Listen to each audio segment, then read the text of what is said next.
1925 में कुछ ऐसा हुआ कि कंपनी की पॉपुलैरिटी अचानक से आसमान छूने लगी।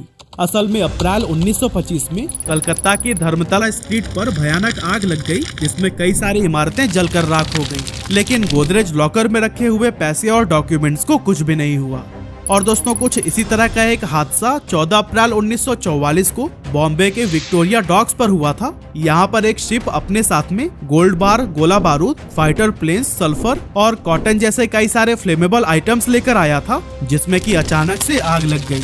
और फिर कुछ ही देर में शिप के अंदर दो बड़े धमाके हुए, जो कि इतने जबरदस्त थे कि मुंबई में भूकंप के झटकों जैसा असर महसूस किया गया। ये आग इतनी भयानक थी कि 3 दिनों तक जहाज और आसपास का इलाका जलता रहा और इसमें करीब 1300 लोगों की जान चली गई थी। लेकिन कमाल की बात यह है कि जब मलबे को निकाला जा रहा था तो उन्हें गोदरेज की लॉकर सही सलामत मिली। बस धमाकों के चलते उनमें थोड़े से डेंट आ गए थे, लेकिन अंदर मौजूद सामान पूरी तरह से सुरक्षित था। यह हादसा गोदरेज के लिए एक बहुत बड़ा टर्निंग पॉइंट साबित हुआ, क्योंकि इसके बाद उनकी लॉकर्स की सेल्स में काफी जबरदस्त उछाल देखने को मिला।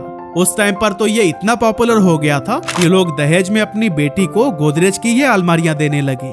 खैर, अर्देशीर की कोई भी औलाद नहीं थी, क्योंकि शादी के 1 साल बाद ही उनकी पत्नी की मौत हो गई और उन्होंने फिर कभी दूसरी शादी नहीं की थी।